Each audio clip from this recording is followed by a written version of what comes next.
Chẳng ngày lần ní dương mò riêng ông pi ca pra pra kia để sắp ale tiếng ọc nè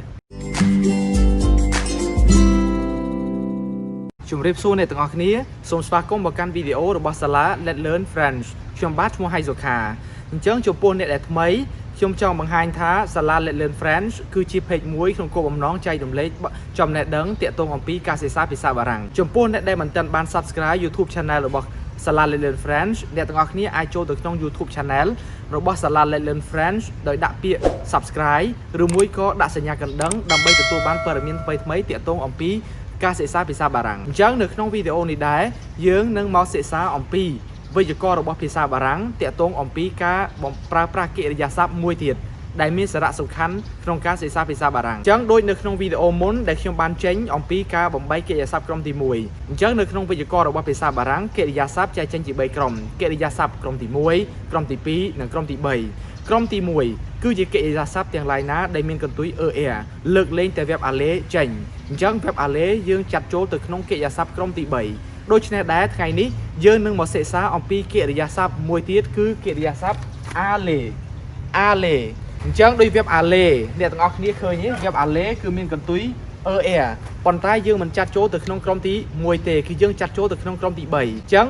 le verbe aller យើងបកថាទៅអញ្ចឹងដើម្បីឈានទៅដល់ការប្រើប្រាស់ verbe aller យើងមកមើលអំពីការបំបីកិរិយាសព្ទ verbe aller នេះទាំងអស់គ្នាអញ្ចឹងឥឡូវនេះយើងមកមើល verbe aller ទាំងអស់គ្នាអញ្ចឹងអ្នកទាំងអស់គ្នាដឹងហើយថាកិរិយាសព្ទក្រុមទី1គឺជាកិរិយាសព្ទដែលមានក្បួនក្នុងការបំបែកកិរិយាសព្ទទី2ក៏មានក្បួនក្នុងការបំបែកដែរប៉ុន្តែកិរិយាសព្ទក្រុមទី3គឺអត់មានក្បួនក្នុងការបំបែកទេមានន័យថាកាលណាយើងឃើញមួយយើងត្រូវចំណាំមួយអញ្ចឹងដូច verbe aller នេះជាដើមអញ្ចឹងអ្នកទាំងអស់គ្នាឃើញនៅពីលើនេះយើងសរសេរ aller ប៉ុន្តែដល់ពេលដែលការបំបែកវាចេញទៅ v វិញឃើញទេវាខុសគ្នាអញ្ចឹងតម្រូវឲ្យយើងធ្វើការចំណាំអញ្ចឹងជាទូទៅដូចខ្ញុំតែងតែនិយាយម្ដងហើយម្ដងទៀតការបំបែកកិរិយាសព្ទភាសាបារាំងយើងត្រូវរាយប្រធានឡើងវិញទាំងអស់បន្ទាប់មកបានយើងទៅសេកិរិយាសព្ទនៅពីក្រោយបែបនេះអញ្ចឹងយើងមកអានទាំងអស់គ្នាចំពោះការបំបែកកិរិយាសព្ទ verbe aller អញ្ចឹងយើងអាន je vais tu vas il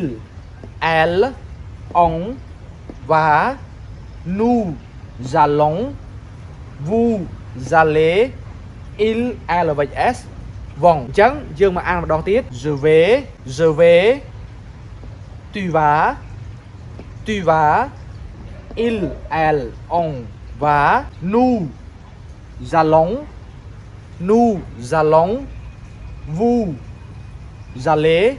vous allez il avec s elle avec s វង il avec s elle avec s វងអញ្ចឹងបន្ទាប់ពីយើងបានស្គាល់អំពីការបំបីកិរិយាសព្ទ verbe aller ហើយអញ្ចឹងឥឡូវនេះយើងមករៀនអំពីការប្រើប្រាស់កិរិយាសព្ទ aller ទាំងអស់គ្នាឥឡូវយើងមកមើលចំណុចទី1នៃការប្រើប្រាស់ verbe aller ទាំងអស់គ្នាអញ្ចឹងយើងមើល aller យើងប្រើជាមួយនឹង preposition a អញ្ចឹងយើងបាន aller a បូកជាមួយនឹង la ville ទីក្រុងយើងនិយាយអំពីតែទីក្រុងទេយើងមិននិយាយអំពីប្រទេសឬមួយក៏ស្អីផ្សេងទេអញ្ចឹងជាឧទាហរណ៍យើងបាន je vais à Siem Reap ខ្ញុំទៅសៀមរាបអញ្ចឹងយើងមើលសៀមរាបដើរតួជាអីដើរតួជាទីក្រុងអញ្ចឹងកាលណាយើងប្រើជាមួយទីក្រុងយើងប្រើ a je vais à Siem Reap ដល់ពេលទី2 il va à Paris គាត់ទៅទីក្រុងប៉ារីអញ្ចឹងប៉ារីនេះមិនមែនជាប្រទេសទេគឺដើរតួជាទីក្រុងដូចគ្នាអញ្ចឹងបានគេប្រើ preposition a នេះទាំងអស់នេះអញ្ចឹង aller a ហ្នឹងហើយប៉ុន្តែអ្នកទាំងអស់គ្នាត្រូវតែចាំយើងមិនអាចយកកិរិយាសព្ទដើមនេះយកមកទៅសេតែម្ដងទេគឺយើងត្រូវធ្វើការបំបែកដែលយើងទៅសេបាន je vais à Siem Reap ហើយនឹង il va à Paris អញ្ចឹងឥឡូវយើងមកមើលចំណុចទី2របស់យើងចំណុចទី2គឺយើង alleo បូកជាមួយនឹង le pays masculin alleo បូកជាមួយនឹង le pays masculin អញ្ចឹងពាក្យ le pays យើងបកថាប្រទេសឯពាក្យ masculin គឺភេទប្រុសអញ្ចឹងអ្នកទាំងអស់គ្នាដឹងហើយណាថាភាសាបារាំងមានបែងចែកភេទប្រុសនិងភេទស្រីសូម្បីតែប្រទេសក៏មានប្រទេសភេទប្រុសប្រទេសភេទស្រីហើយនិងប្រទេសពហុវចនៈដែរហ្នឹងហើយអញ្ចឹងក្នុងចំណុចមួយនេះយើងនិយាយ alleo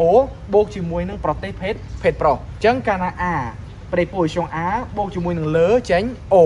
អញ្ចឹងហើយបានត្រង់ន័យនេះគេដាក់ o direct ទាំងម្ដងគេមិនចាំបាក់ទៅសេថា aller a បូក le ទេអញ្ចឹង alleo ហ្នឹងហើយអញ្ចឹងយើងមកមើលឧទាហរណ៍របស់យើងថា je vais au Cambodge je vais au Cambodge អញ្ចឹង Cambodge គឺជាប្រទេសកម្ពុជាដែលដើរតួជាភេទប្រុសអញ្ចឹងហើយបានយើងដាក់ preposition ត្រង់នេះគឺ au អញ្ចឹង je vais au Cambodge ខ្ញុំទៅប្រទេសកម្ពុជាហ្នឹងហើយឧទាហរណ៍ទី2 nous allons au Japon nous allons au Japon Japon គឺជាប្រទេសភេទប្រុសអញ្ចឹងបានយើងដាក់ au ដែរអញ្ចឹងយើងបានថា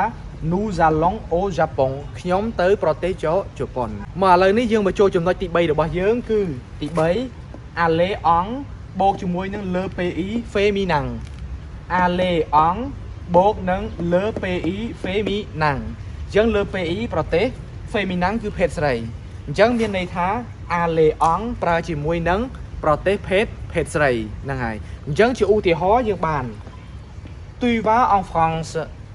tu vas en France ឯងទៅប្រទេសបារាំងអញ្ចឹង France គឺ la France ដើរតួជាប្រទេសភេទស្រីហ្នឹងហើយឯមួយទៀត vous allez en Chine vous allez en Chine អ្នកទៅប្រទេសចិនអញ្ចឹងប្រទេសចិនយើងថា la Chine គឺដើរតួជាប្រទេសភេទស្រីអញ្ចឹងកាលណាឲ្យតែភេទស្រីយើងប្រើ aller en អញ្ចឹងដោយតាក់ទងមួយប្រទេសអញ្ចឹងប្រទេសគឺមានបែងចែកភេទប្រុសភេទស្រីប្រសិនបើអ្នកទាំងអស់គ្នាចង់យល់ច្បាស់បន្ថែមតាក់ទងអំពីប្រទេសភេទប្រុសនិងភេទស្រីអញ្ចឹងអ្នកទាំងអស់គ្នាអាចចូលទៅក្នុង YouTube Channel របស់ខ្ញុំដើម្បីស្វែងរកវីដេអូតាក់ទងអំពី les adjectifs de nationalité នៅក្នុងវីដេអូ adjectifs de nationalité ខ្ញុំបានបង្ហាញតាក់ទងអំពីប្រទេសហើយនិងសញ្ជាតិឬមួយក៏អ្នកទាំងអស់គ្នាអាចចូលទៅស្វែងរក link នៅខាងក្រោមវីដេអូនេះអញ្ចឹងឥឡូវនេះយើងមកមើលចំណុចទី4របស់យើងចំណុចទី4យើងថា aller en បូកជាមួយនឹង le pays commençant par une voyelle aller en បូកជាមួយនឹង le pays commençant par une voyelle អញ្ចឹង le pays គឺប្រទេស commençant នេះគឺចាប់ផ្ដើម par une voyelle voyelle គឺស្រៈអញ្ចឹងមានន័យថា aller en យើងបូកជាមួយនឹងប្រទេសដែលផ្ដើមដោយស្រៈយើងអត់កំណត់ថាភេទប្រុសភេទស្រីទេឲ្យតែប្រទេសនឹងផ្ដើមដោយស្រៈគឺយើងត្រូវប្រើ aller en ហ្នឹងហើយអញ្ចឹងជាឧទាហរណ៍យើងបាន je vais en Inde je vais en Inde អញ្ចឹងភាសាបារាំងគេចូលចិត្តធ្វើការភ្ជាប់ក្នុងការអានអញ្ចឹងហើយបើយើងអានថា je vais en Inde អញ្ចឹងយើងមើល Inde ប្រទេសឥណ្ឌាអញ្ចឹងផ្ដើមឡើយដោយស្រៈអ៊ីអញ្ចឹងហើយបានយើងដាក់ aller en អញ្ចឹងយើងមានន័យថាខ្ញុំទៅប្រទេសឥណ្ឌាហ្នឹងហើយចំណុចទី2 ils vont en Espagne ils vont en Espagne អញ្ចឹង Espagne គឺជាប្រទេសអេស្ប៉ាញដែលផ្ដើមដោយស្រៈគឺស្រៈអឺនេះអញ្ចឹងហើយបានយើងដាក់ aller en យើងអត់ប្រើ aller o aller a អីទេអញ្ចឹង ils vont en Espagne ពួកគាត់ទៅកាន់ប្រទេសអេស្ប៉ាញហ្នឹងហើយអញ្ចឹងចំណុចទី4នេះគឺឲ្យតែប្រទេសដែលផ្ដើមឡើងដោយស្រៈយើងកុំខ្វល់ថាភេទប្រុសឬក៏ភេទស្រីយើងដាក់ aller en ទៅអញ្ចឹងឥឡូវយើងមកមើលចំណុចទី5ចំណុចទី5របស់យើងគឺយើងថា aller o ឃើញទេ OX ចាស់ក្នុងន័យនេះ aller o បូកជាមួយនឹង le pays pluriel aller o បូកជាមួយនឹង le pays pluriel អញ្ចឹង le pays ប្រទេស pluriel គឺពហុវចនៈអញ្ចឹងមានន័យថាយើងប្រើប្រាស់ aller o ដែលមាន x ហ្នឹងបូកជាមួយនឹងប្រទេសពហុវចនៈអញ្ចឹងនៅក្នុងភាសាបារាំងប្រទេសយើងបែងចែកភេទប្រុសភេទស្រីហើយនិងប្រទេសពហុវចនៈគឺវាចេញមក direct អញ្ចឹងយើងកុំឆ្ងល់ថាម៉េចប្រទេសនេះពហុវចនៈម៉េចប្រទេសនោះភេទប្រុសភេទស្រីគឺភាសាបារាំងគេកំណត់មកបែបហ្នឹងអញ្ចឹងយើងត្រូវការធ្វើការចំណាំប្រទេសណាភេទប្រុសប្រទេសណាភេទស្រីប្រទេសណាពហុវចនៈគឺយើងខ្លួនយើងត្រូវតែចាំហ្នឹងហើយអញ្ចឹង O នេះពីមកពី A បូកជាមួយនឹង Le អញ្ចឹងកាលណា A បូកជាមួយនឹង Le ចេញ O អញ្ចឹងកាលណាគេទៅសេក្នុង clear គេអត់ដែរទៅសេ aller ទេគឺគេទៅសេ OX យកតែម្ដងហ្នឹងហើយអញ្ចឹងជាឧទាហរណ៍យើងបាន elle va aux États-Unis elle va aux États-Unis អញ្ចឹងនាងទៅប្រទេសអាមេរិកហ្នឹងហើយអញ្ចឹងយើងមើល États-Unis អញ្ចឹង États-Unis ដើរតួជាប្រទេសពហុវចនៈដែលយើងសរសេរថា les États-Unis អញ្ចឹងហើយបានត្រង់ន័យនេះយើងដាក់ aller o ហ្នឹងហើយឯពាក្យមួយទៀតគឺ nous allons aux Pays-Bas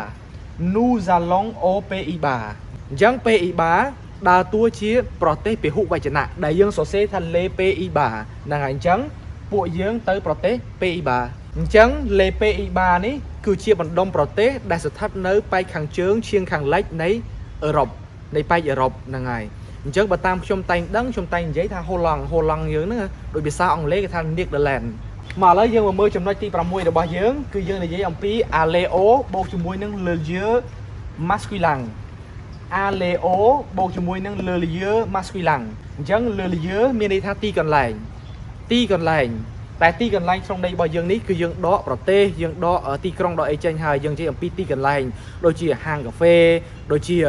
ហាងលក់សម្លៀកបំពាក់ឬមួយក៏ restaurant អីហ្នឹងវាចូលក្នុងទីកន្លែងហើយជានាមទីកន្លែងតែក្នុងចំណុចទី6នេះគឺនាមទីកន្លែងភេទប្រុស masculin ហ្នឹងហើយអញ្ចឹងយើងប្រើ aleo ជាឧទាហរណ៍យើងបាន je vais au cinéma អញ្ចឹងមានន័យថាខ្ញុំទៅរោងកុនអញ្ចឹង cinema នេះគឺជានាមភេទប្រុសអញ្ចឹងដែលយើងសរសេរថា le cinéma អញ្ចឹងហើយបានត្រង់ចំណុចនេះយើងដាក់ថា aleo je vais au cinéma ចំណុចទី2 elles vont au musée អញ្ចឹងពួកនាងឬក៏ពួកគាត់ស្រីទៅកាន់សារមន្ទីរអញ្ចឹងថាពួកនាងទៅសារមន្ទីរអញ្ចឹង aleo ណាឃើញទេពីព្រោះថា musée នេះដើរតួជានាមទីកន្លែងភេទប្រុស le musée ហ្នឹងហើយអញ្ចឹងក្នុងករណីនេះ aleo យើងប្រើប្រាស់បានតែចំពោះនាមទីកន្លែងភេទប្រុសទេអញ្ចឹងយើងមកមើលចំណុចមួយទៀតគឺចំណុចទី7យើងថា ale ala បូកជាមួយនឹង le lieu féminin ale ala បូកជាមួយនឹង le lieu féminin អញ្ចឹង le lieu នេះគឺទីកន្លែងដែរអញ្ចឹង féminin គឺភេទស្រីអញ្ចឹងខ្ញុំចង់សំដៅទៅលើនាមទីកន្លែងភេទស្រីយើងប្រើ ale ala ហ្នឹងហើយអញ្ចឹងយើងមកឧទាហរណ៍ទាំងអស់គ្នាយើងមើល il va à la maison អញ្ចឹង maison ផ្ទះដើរតួជានាមភេទស្រី à la maison អញ្ចឹងបានក្នុងន័យនេះយើងដាក់ il va à la maison យើងមិនប្រើ il va au maison ទេហ្នឹងហើយពីព្រោះជានាមភេទស្រីឯមួយទៀត vous allez à la bibliothèque អញ្ចឹង bibliothèque នេះដើរតួជាភេទស្រីយើងថា la bibliothèque គឺបណ្ណាល័យអញ្ចឹងយើងបាន vous allez à la bibliothèque អ្នកទៅបណ្ណាល័យអញ្ចឹងក្នុងចំណុចទី7នេះខ្ញុំចង់បញ្ជាក់អ្នកទាំងអស់គ្នាថាកាលណាតាក់ទងអំពីនាមទីកន្លែងដែលជាភេទស្រីយើងត្រូវប្រើ ala វាខុសពីចំណុចទី6ដែលជានាមភេទប្រុសតាក់ទងនឹងទីកន្លែងយើងសរសេរ o អញ្ចឹងឥឡូវយើងមកមើលចំណុចទី8របស់យើងក្នុងចំណុចទី8នេះយើងនិយាយអំពី ale a l'apostrophe អញ្ចឹង ale a l'apostrophe បូកជាមួយនឹង le lieu commençant par une voyelle អញ្ចឹង ale a l'apostrophe បូកជាមួយនឹង le lieu commençant par une voyelle អញ្ចឹងមានន័យថាយើងប្រើ ale a l'apostrophe បូកជាមួយនឹង le lieu ទីកន្លែង commençant ចាប់ផ្ដើម par une voyelle ចាប់ផ្ដើមដោយស្រៈអញ្ចឹងមានន័យថានាមទីកន្លែងទាំងឡាយណាដែលផ្ដើមឡើងដោយស្រៈយើងមិនប្រកាន់ថាជាភេទប្រុសមិនប្រកាន់ថាជាភេទស្រីទេគឺយើងត្រូវតែប្រើ ale បូកជាមួយនឹង a l'apostrophe ហ្នឹងហើយអញ្ចឹងឧទាហរណ៍ជាក់ស្ដែងយើងបាន je vais à l'école អ្នកទាំងអស់គ្នាឃើញពាក្យ l'école ផ្ដើមដោយស្រៈនេះ l'école អញ្ចឹងហើយបានគេសរសេរថា je vais à l'école អញ្ចឹងឧទាហរណ៍ទី2របស់យើង